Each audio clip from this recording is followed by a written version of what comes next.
could see that they were killing the men. I was looking through a little window. The women were crying and screaming, and the children were scared.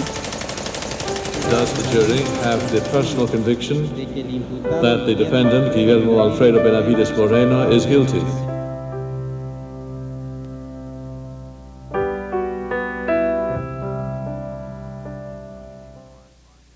This program is funded in part by the Pennsylvania Humanities Council, the NEA, campaigns.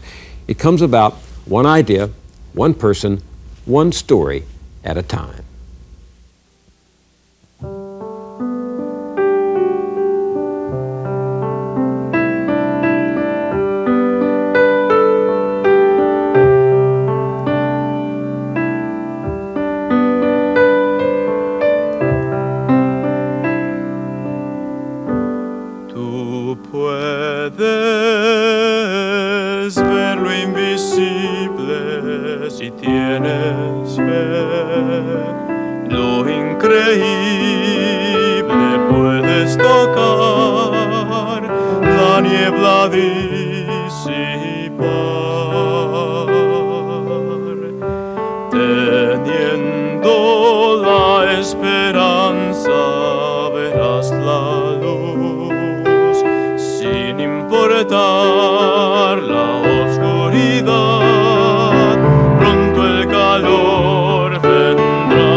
In 1989, in a remote area of Honduras, over 8,000 Salvadoran refugees made the decision to go home.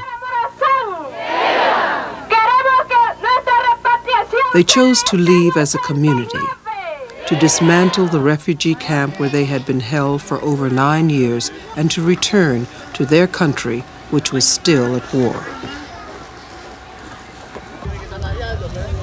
They carried with them everything they owned and a vision of the life they would rebuild based on their experience in the camp and on their hopes for the future.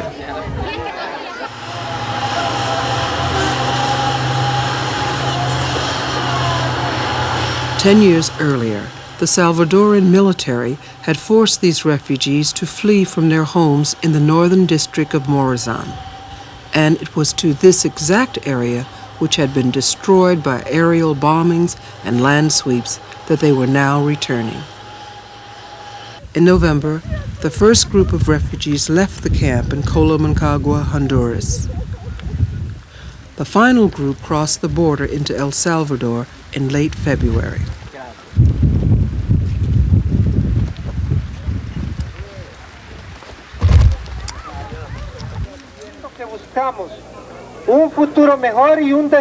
Soon afterwards, they held a homecoming celebration, which was attended by international visitors and people from all over El Salvador.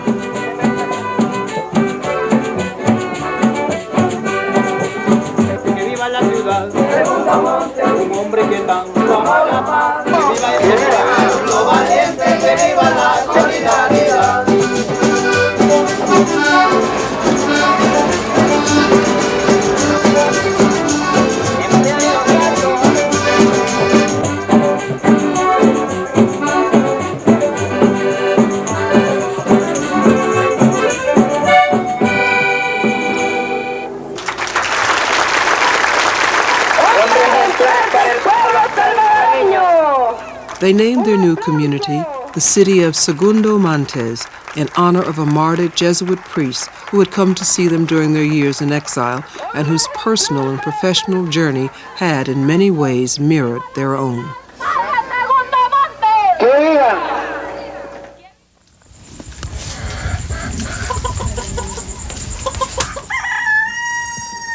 The people who live in Ciudad Segundo Montes chose the name of Segundo Montes because he was a very specific person who came to visit them. He was a person who showed personal care for them.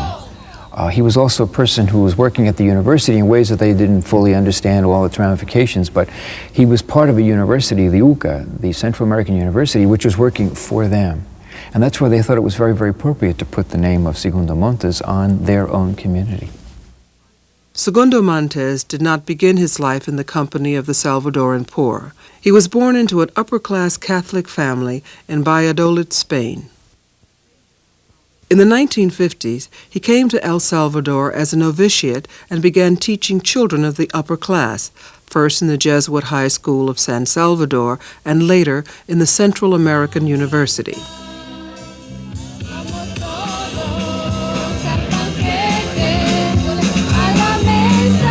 But when the Catholic Church in Latin America began to adopt a theology of liberation which taught a preferential option for the poor and suggested that the kingdom of God was a matter of justice in this world, Segundo Montes and his Jesuit brothers began to rethink their roles as pastors and teachers in the context of Central America.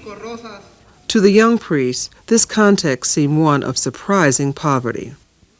The traditional Catholic Church, the military, and the upper class maintained political control, supporting a small elite who owned most of the country's resources, including the rich coffee lands. Any organized demands for economic justice were met with repression. The upper class in El Salvador was very worried that their kids were going to be immersed in a negative environment. So they helped to found the Central American University with the Jesuits. The UCA was founded in 1965 really to be an antidote to what was considered to be the communism and the liberalism and all those other isms at the National University.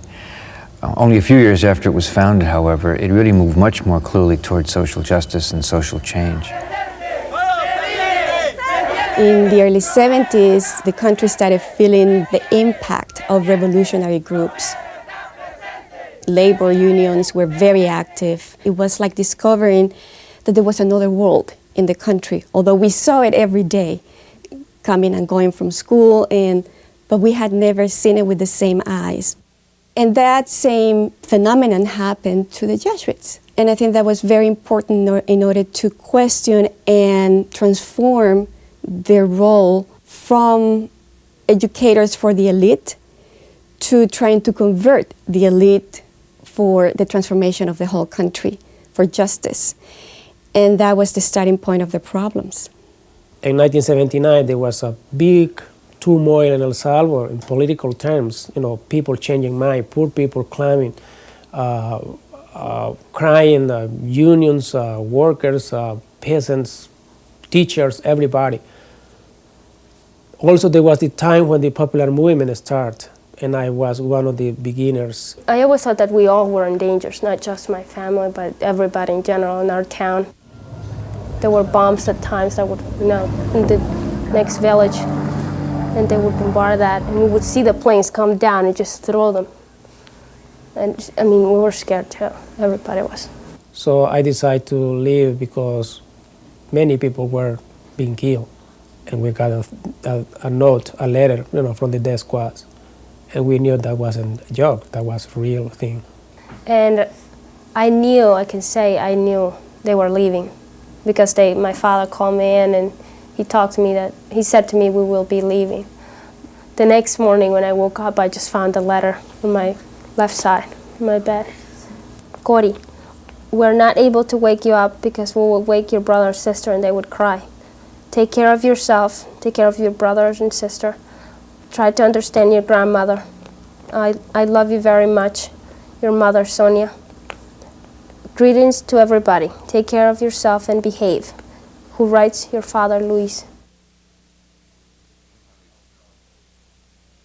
I had an amendment that would deal with the El Salvadors who are in this country illegally to give them some type of status protection.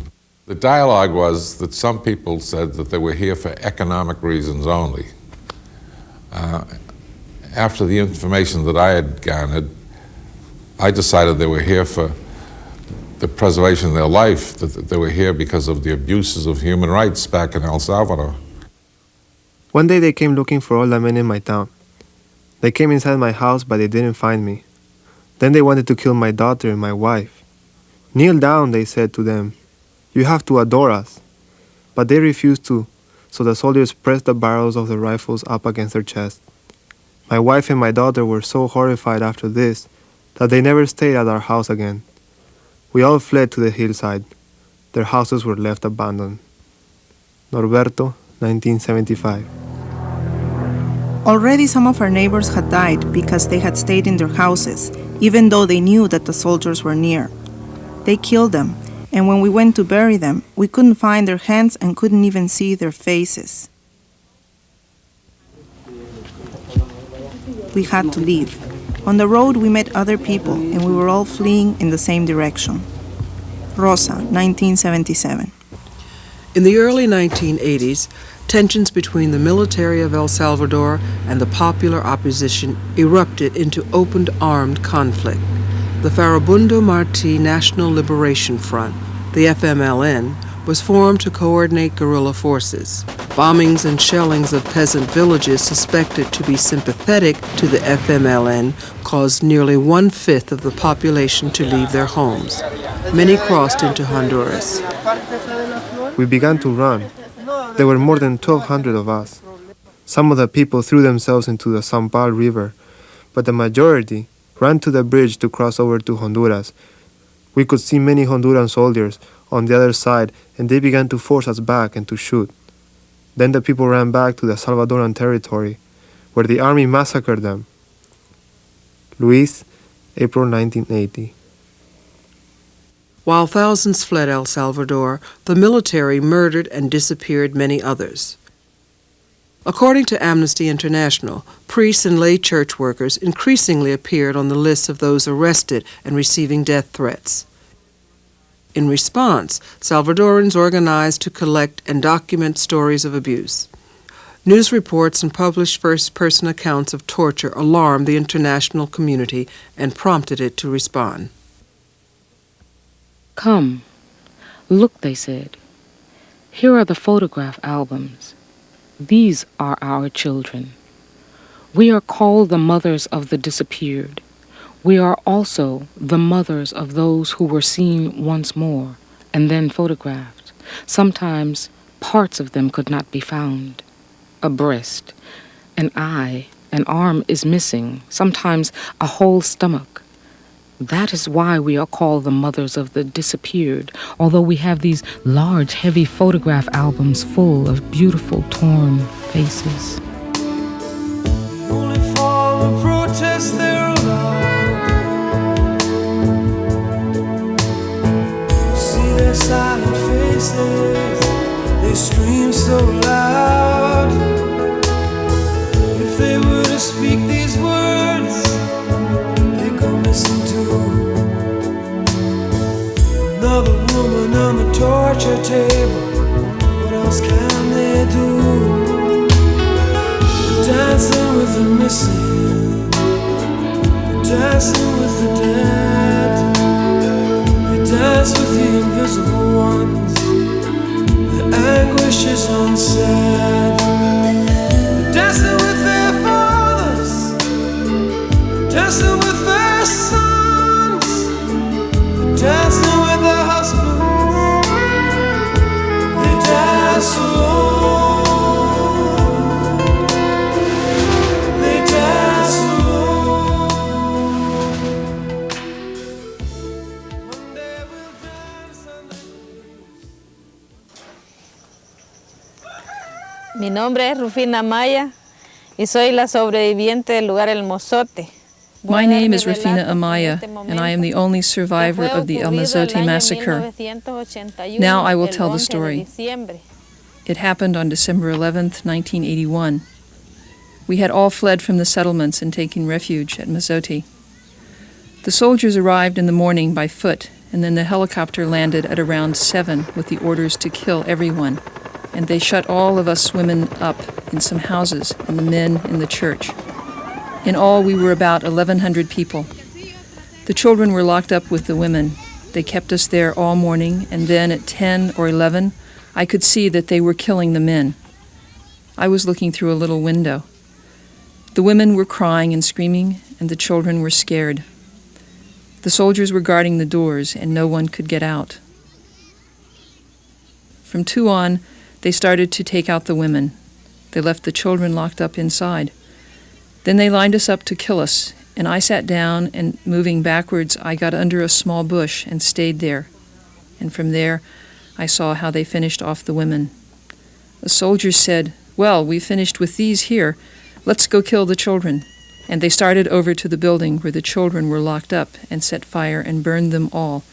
My children were locked up in there, and they killed all 4 of them. One was 9 years old, another 6 years old, my little girl 3 years old, and the 8-month-old. I spent 7 days and 7 nights in the bushes, running at night, with nothing to eat or drink, and I kept saying to myself that God had left me so that I could give the testimony of what happened, because I was there, hidden. The Atlacatl Battalion, responsible for the massacre at El Mozote, was an elite unit trained as a part of the U.S. counterinsurgency program.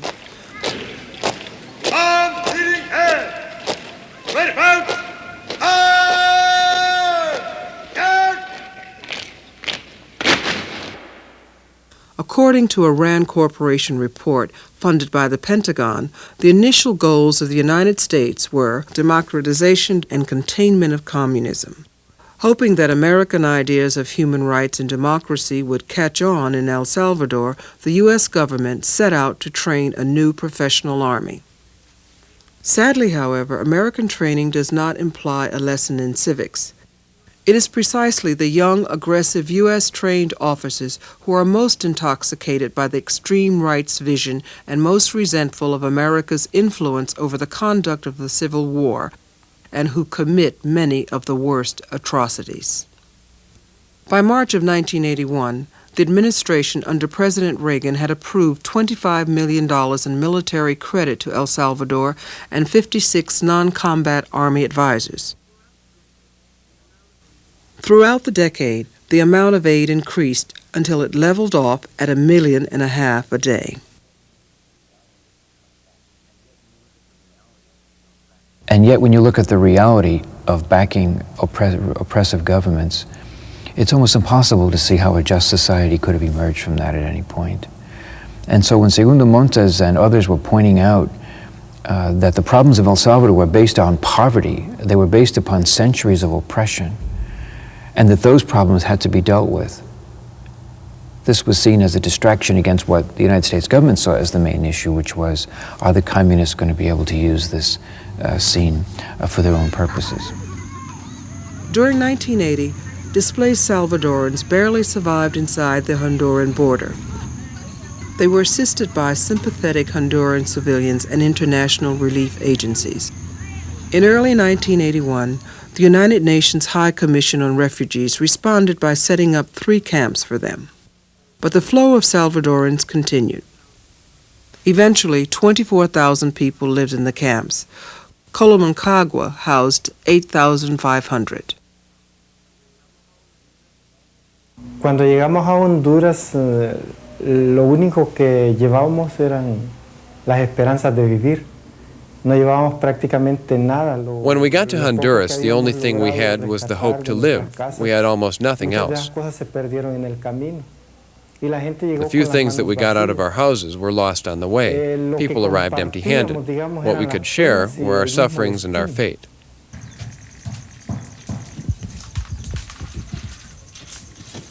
In the camp, chaotic circumstances forced the community to organize. the evolving leadership was collective rather than individual.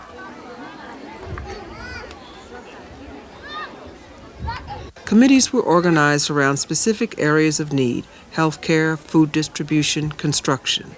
Small groups met regularly to discuss individual and community concerns. Daisy Caballero arrived in Colomancagua in December of 1981. A llegar a Honduras y empezar a cambiar nuestro sistema de vida individual. When we arrived in Honduras, it was something rather difficult to change our individual lifestyle into a collective one.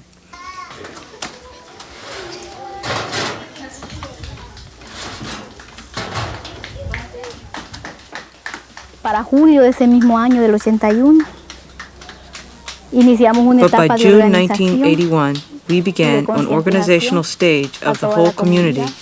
Iniciamos otra campaña de donde nos encargábamos de preguntar, de indagar por We started a campaign to find out who in the community had learned a little bit how to read and write. Y así, entre toda aquella comunidad de 7,000 personas, We found only 24 people. personas nada más. Yo cuando llegué a Colomancagua no sabía leer ni escribir. Era completamente analfabeta. When I got to Colomancagua, I didn't know how to read or write. I was completely illiterate. Y que se esforzaron por enseñarnos un poco. But through friends at the community who made every effort to teach us, I learned. Logrando sacar así and I reached the 4th grade. De primaria. Education was given primary importance, causing the literacy rate to rise from 15% in 1980 to 85% in 1989. As one refugee explained, the people who finished 2nd grade taught the 1st graders. Those who finished 3rd grade taught the 2nd graders. Education in the camp included preserving their own stories. Often these were put to music and performed at community gatherings.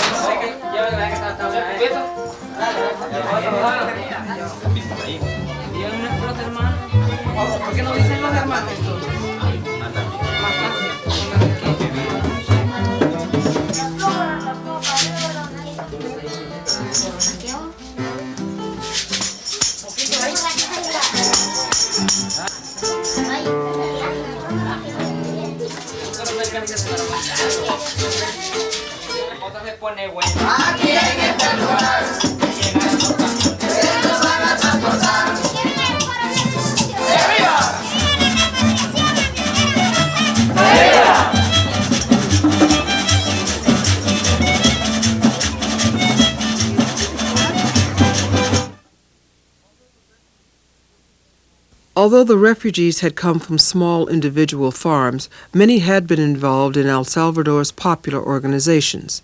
Most had left El Salvador with the strong belief that they would return home once the war was over. They came to see that with the help of the United Nations and other international agencies, they could turn the camp into an opportunity for their own growth. Building on basic skills, the refugees organized training in small manufacturing workshops that produced almost all the goods in the camp.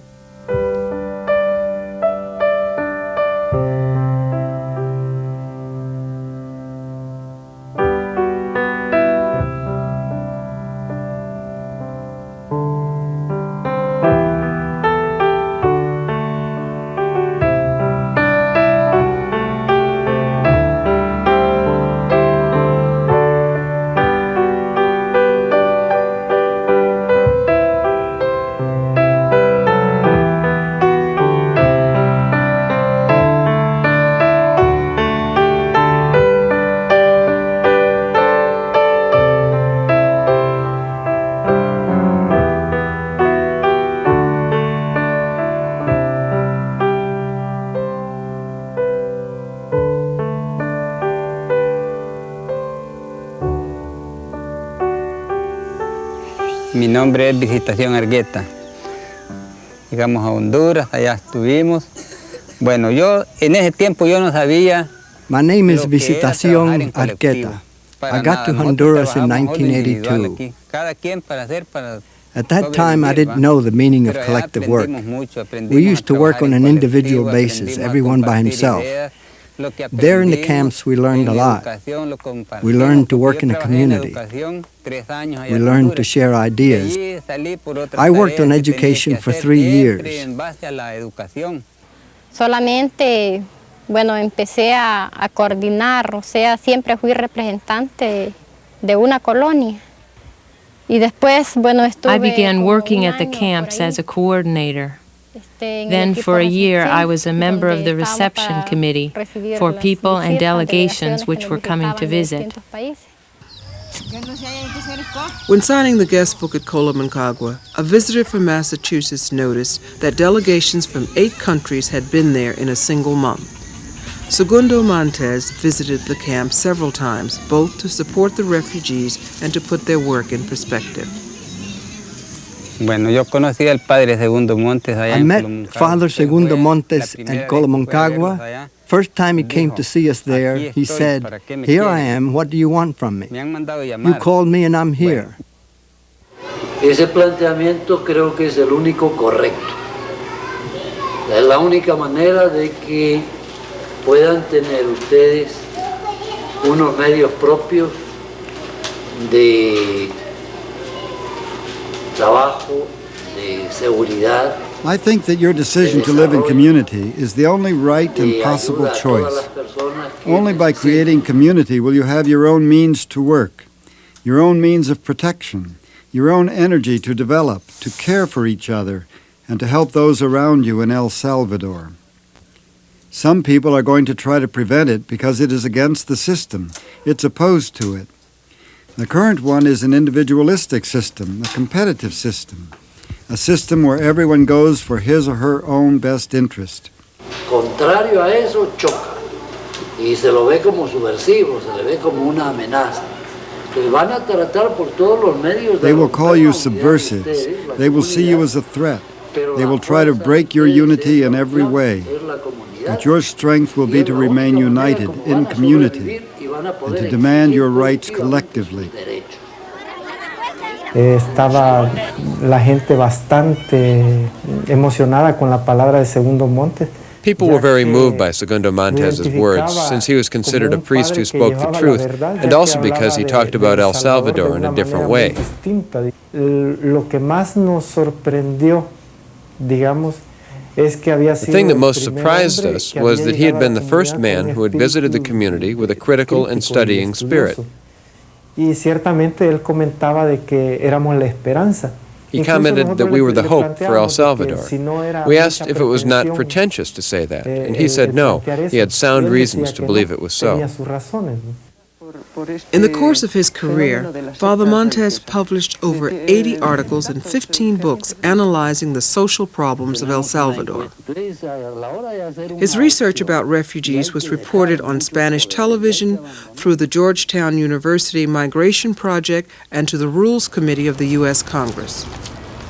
We had a hearing before the Rules Committee dealing with the extended protection of the illegals, and this gentleman with a beard, speaking in a very nice accent, appeared before our committee, and I was just very impressed with him. And he had the thing down, A, B, C, D, he had it right. But unfortunately, not too many people in this country were listening to him at the time. His findings were, I would say, shocking for a lot of the establishment, not just in El Salvador, but in Washington. First, he was putting out that we had almost 1 million Salvadoran refugees in the United States. Politicians in Washington had been denying that figure for a decade. They couldn't accept that. Why? Because the government was friendly and ally, and we couldn't, accept that a friendly government is pushing so many people out of the country. That's impossible. The refugees in Colomancagua were listening to Father Montes and found in his writings support for their way of life. As they began to talk about the possibility of returning to El Salvador before the war was over, they asked him for his advice. Bueno, yo diría que es una decisión muy importante la que han tomado de regresar. Creo que I believe that your decision to return now to El Salvador is a very important one. You will have problems there, and the situation will not be easy. But the challenges you face as a community, you can meet. You have proved that here in the camps. You can model for others a new way of living, especially for the poor. A model that works, not just a theory. But don't let anyone else do your administration for you. Ask them to help you see where the mistakes might be and to teach you what you need to learn next. You can do it. You have already shown that. Y si no son capaces ustedes de llevar la empresa, And if you are unable to run your own enterprises, your own production, you will have failed. You will always then be workers for a master, a patron, whatever, whether foreigner or domestic. And that's the trick behind it. If Daddy does it for you, he will never release you. You have to take a risk. You have to make mistakes and correct them yourselves. Cuando estuve aquí la primera vez, I have thought many times that there really is no hope for the future of El Salvador. But when I came here for the first time, I changed my mind. One of the first obstacles the refugees faced was the need to negotiate with government authorities and UN officials, both of whom strongly advised them not to return to Morazan. But over the years, they had learned the power of group action and had gained the courage to speak to authority. Con el gobierno de El Salvador, un acuerdo que permita que vayan allá con todas garantías de seguridad. Y a los familiares que aquí hemos quedado de la gente que se repatrió el 18 se le va a dar esa ayuda económica. Los acuerdos con el gobierno ya son sentados. Y ya no podemos seguir construyendo de nuevo los campamentos. Vemos de que ya no se los puede apoyar. Vaya, usted ha dicho claro, en el país no hay condición. Nunca las han habido. Está claro, no las han habido y si no las ha habido, conscientes de eso ustedes, ¿cómo ha sido posible que han apoyado a esas familias que se han ido? Allá no han habido garantías para esas familias, pero como se querían ir, no podían tenerlas.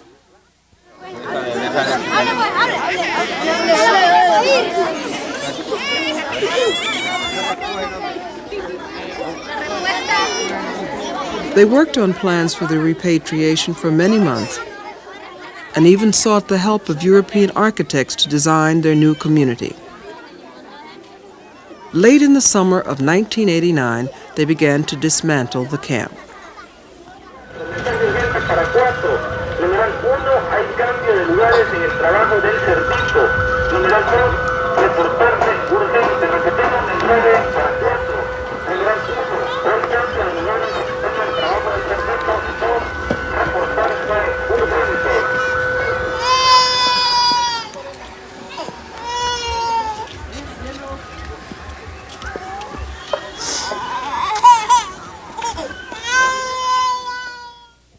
Here we are, Segundo, myself, and my daughter Valeria, in the Museum of Fine Arts in Washington, D.C. And it came invited by this group that I had been working with, the Central American Refugee Center, to receive an award, a Human Rights Award.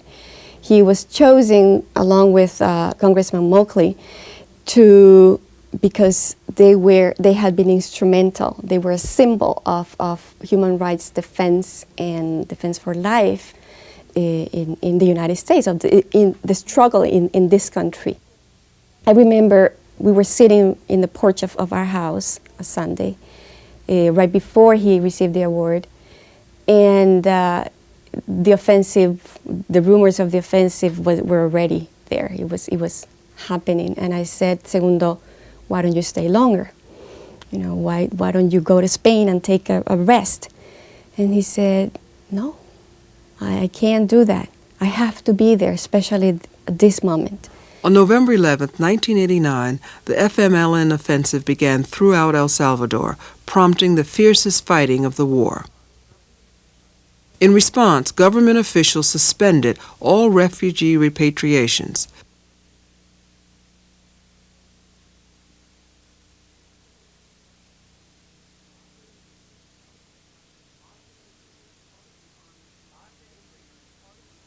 Five days later, as part of the Army's retaliation against guerrilla actions, soldiers from the Atlacatl Battalion entered the Jesuit University and murdered the 6 priests, their housekeeper, and her daughter.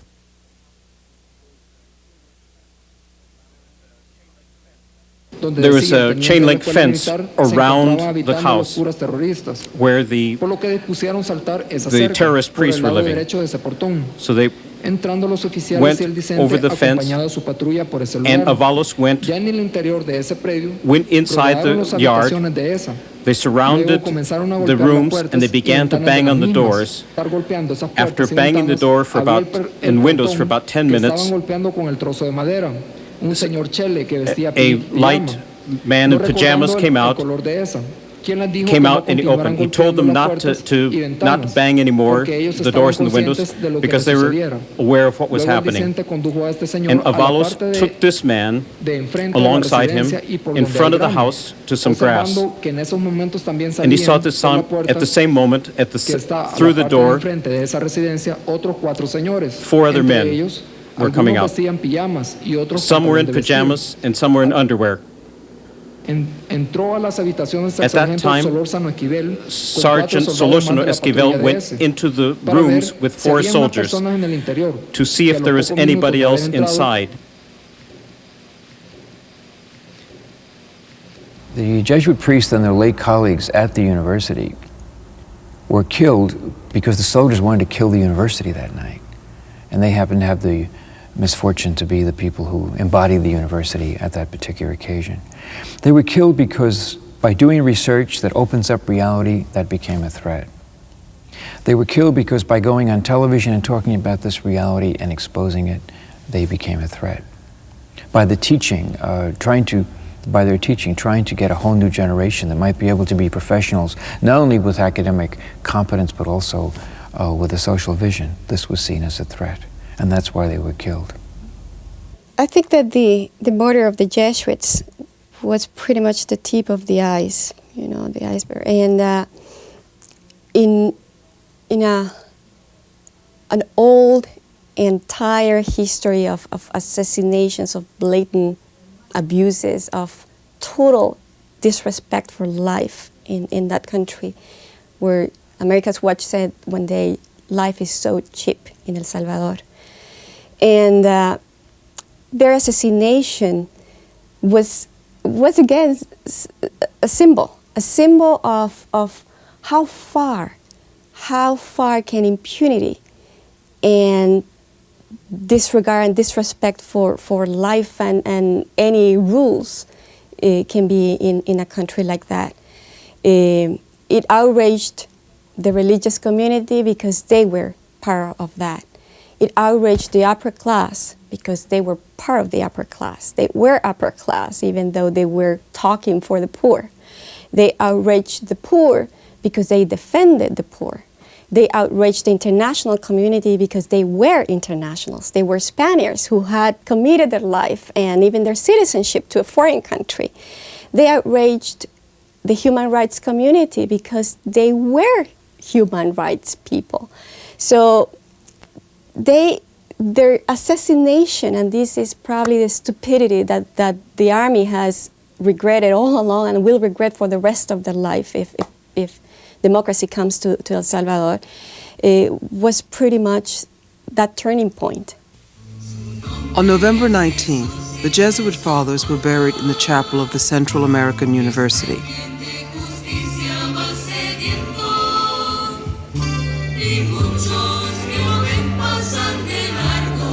Only one day before, 700 refugees from Colomancagua defied the government and walked home to El Salvador. Over the next 3 months, accompanied by internationals, the remaining members of the camp would return.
when refugees crossed the border into El Salvador, they became part of a large network of resettled communities. Popular organizations welcomed them and helped them resettle.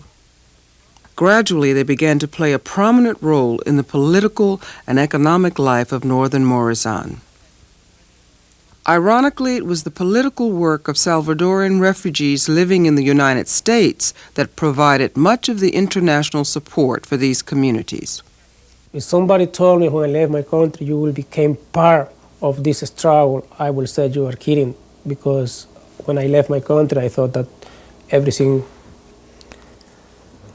will stay there. You know, the struggle, the problems, my involvements, my beliefs. And so when I running through Mexico, all the problems we got, I never thought that it's going to be for good. I thought that was going to be for just my own personal life.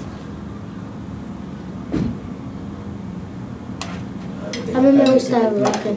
Por eso se puso enojado y tiraba. Since I got into the United States, and then for somehow I got into the path to become again part of the struggle and, you know, finish up until now part of it.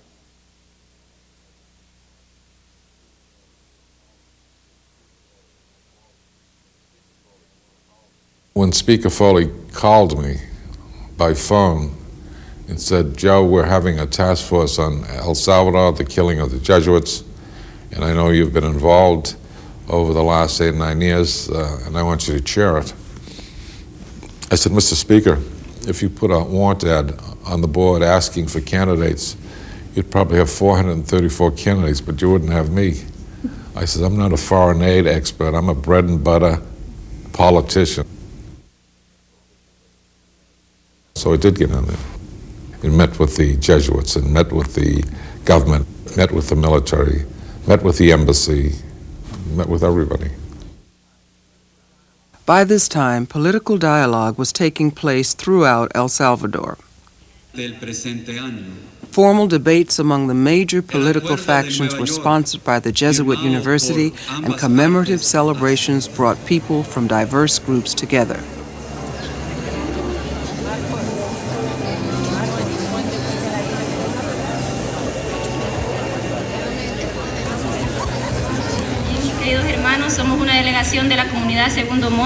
Well, dear brothers and sisters, we are a delegation of Segundo Montes City. In behalf of our community and North Morazan, we are bringing these flowers for the martyrs of the Central American University, especially for Father Segundo Montes, who, during our exile, visited us a lot. He was a man who taught us so much, so our community has not forgotten him.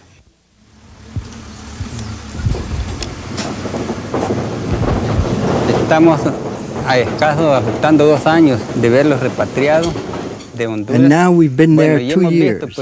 We have begun to achieve some of our goals. We are building houses, we have mechanic workshops, cattle raising, chicken and egg production.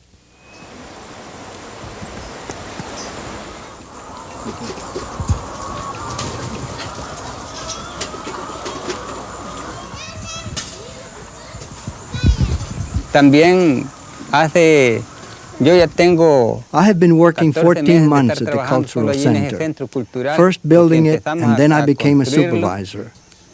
No sé hasta cuándo. I don't know how long I'm going to be there, but there I am. Soy representante de una colonia. Pertenezco a la Asamblea Permanente. I am an elected representative of this neighborhood and a member of the permanent board at Segundo Montes.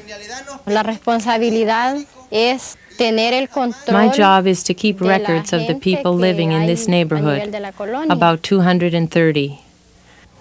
Nos reunimos 2 veces The representatives get together twice a week para poder to discuss the issues and give guidance to the community on everything that's going on here, both in Segundo Montes and in El Salvador. We also deal with problems between families and with the smaller communities. Our responsibility is to try and coordinate health campaigns, education, and all the other community projects. So that's my work, That's our responsibility as representatives of a neighborhood.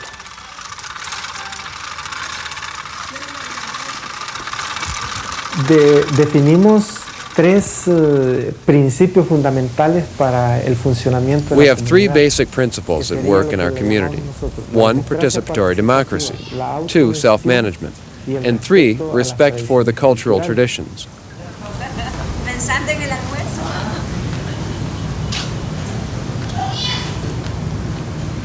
A la hora de empezar a funcionar, By the vemos que time todas these tienen principles sus start working, particularidades. we Por see ejemplo, each one has its own peculiar más, features. The democracia more participatory participativa, democracy we have means more unity, more collectivism.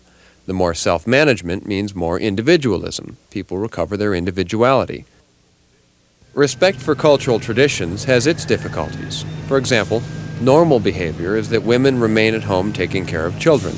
However, we need women involved in production, management, and leadership. While Salvadorans engaged in national debate and the people of Segundo Montes rebuilt their community, North Americans increased their demands for justice in El Salvador. Finally, on September 26, 1991, 9 officers, one of them in absentia, were brought to trial for the murders of Segundo Montes, his Jesuit brothers, and the 2 women.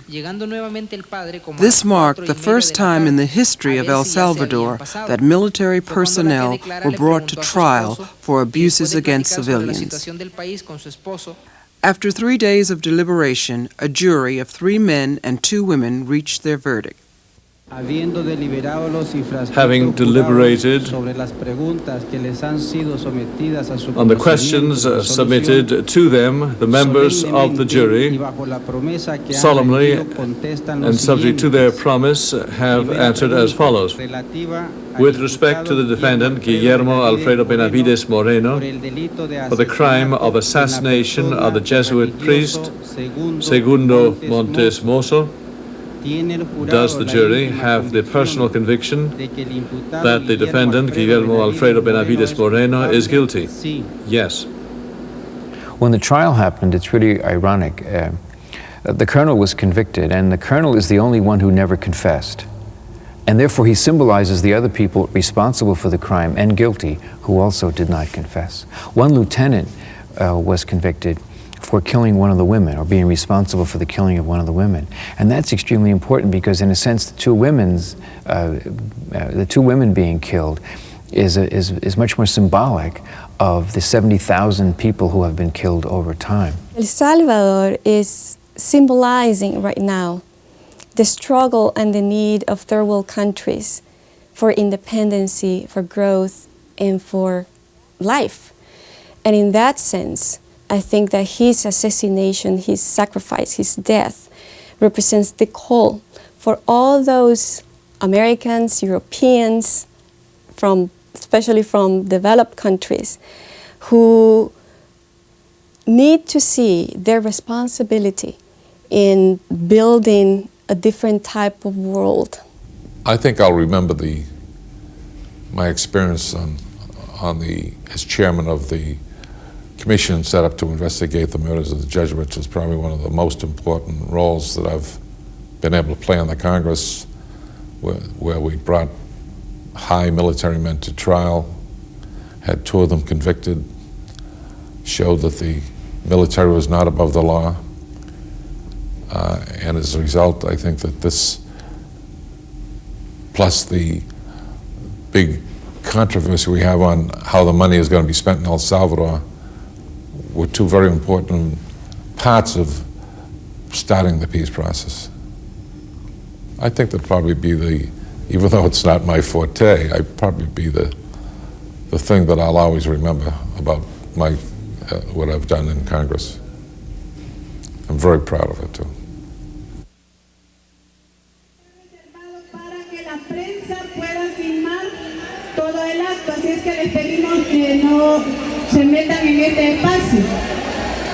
Llamamos a un representante del MPSC, MNR. After months of negotiation overseen by the United Nations, formal peace accords were signed on January 16, 1992.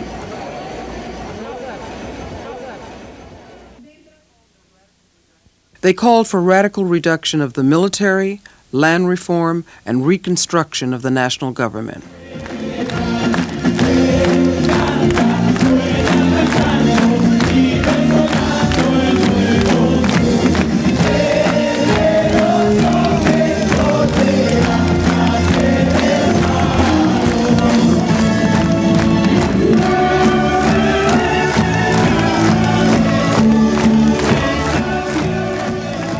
The future of El Salvador is unsure.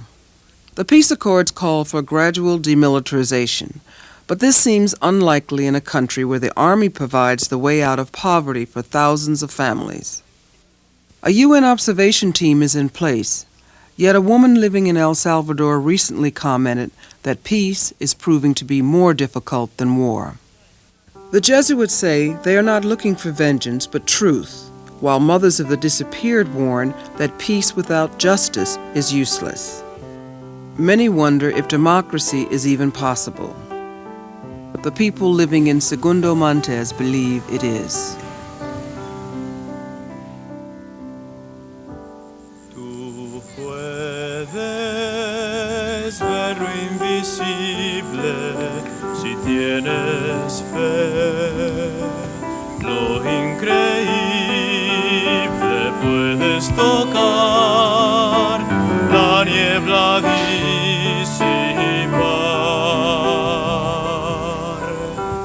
teniendo la esperanza verás la luz, sin importar